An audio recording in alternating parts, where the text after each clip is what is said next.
à l'intention des pays frères africains qui croient tirer leur épingle du jeu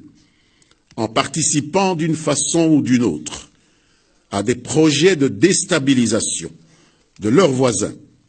par certaines puissances non africaines qui veulent, contre toute évidence, faire admettre qu'on peut apporter la démocratie par les canaux, nous disons qu'il n'y a rien de nouveau dans ce jeu malsain qu'on tente de leur faire jouer sous nos tropiques. Le défunt président zaïrois, le maréchal Mobutu, s'y était prêté en son temps, souvenez-vous, en offrant il n'y a pas si longtemps, depuis notre territoire, des facilités pour aider à imposer le maintien de l'Angola dans le giron occidental, au plus fort de la guerre froide. Souvenez-vous, il a aussi permis l'installation de bases militaires au nord-est de notre pays, dans l'actuelle province du Haut-Ouélé. S'il y a aujourd'hui un aéroport macadamisé à Isiro, c'est le fruit de cette politique pour la partition du Soudan, qui a résulté in fine à la véritable boucherie humaine actuelle au Sud-Soudan, qui évidemment n'intéresse plus ceux qui ont patronné la partition de ce pays voisin. L'on se souvient également que le maréchal avait même envoyé la fine fleur des forces armées zaïroises de l'époque intervenir aux côtés d'un des belligérants dans le conflit rwandais au début des années 90, qui a dégénéré avec le génocide de 1994, de triste mémoire. Tout cela dans l'espoir naïf de tirer une quelconque rétribution substantielle pour lui-même et pour son régime. On sait de quelle manière il a été jeté, tel un Kleenex, dans les poubelles de l'histoire, après avoir été usé, utilisé par ceux-là même qui lui faisaient croire qu'il était leur partenaire de prédilection.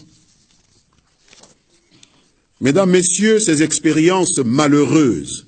très récentes, devraient inspirer la génération actuelle des dirigeants africains à comprendre ce qui suit. Premièrement, les États n'ont que des intérêts, ils n'ont pas d'amis. Deuxièmement, la République démocratique du Congo, tout comme certains autres pays africains ici et là, connaissent certes des problèmes, mais aucune solution importée du dehors de leurs frontières ne pourra y apporter des réponses durablement favorables à leur peuple. C'est ce que Patrice Emery Lumumba,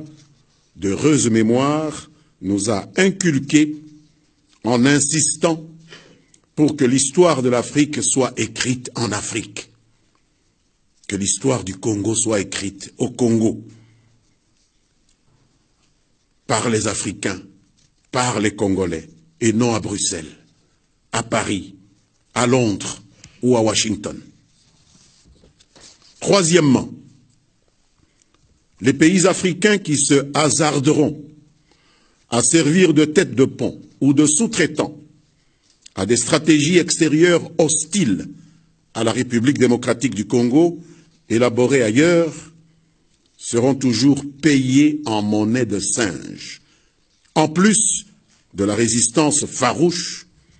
du peuple congolais à laquelle ils devront s'attendre, parce que nous en avons maintenant les moyens. Quatrièmement,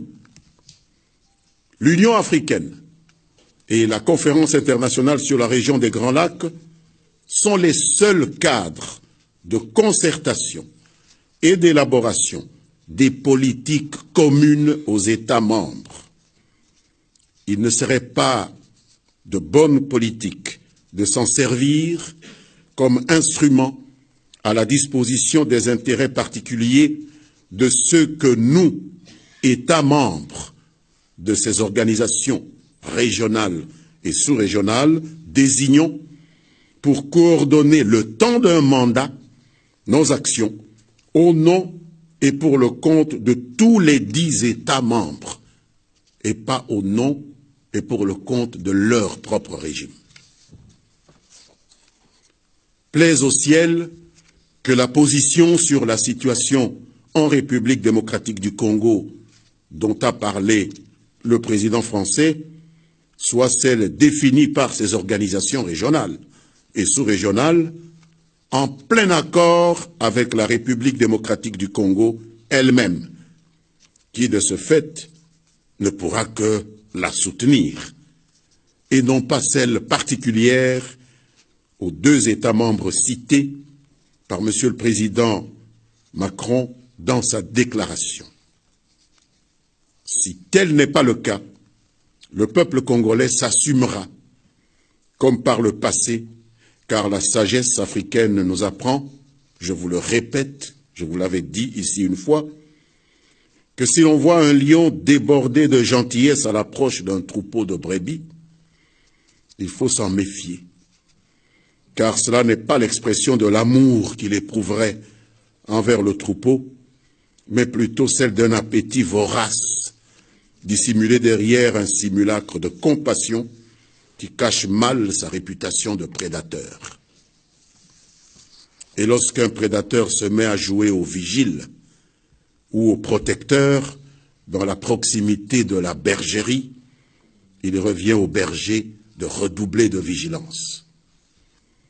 Les Congolais ont donc tout intérêt d'aiguiser davantage le sens de leur patriotisme pour ne pas retomber dans ce piège de l'allégorie du lion. Ici, le piège de ceux qui, depuis certaines capitales occidentales, font semblant de jouer au médecin perpétuel au chevet de leur patient éternel, la République démocratique du Congo. Voilà la communication que j'avais à vous faire au nom du gouvernement de la République démocratique du Congo. Je vous remercie.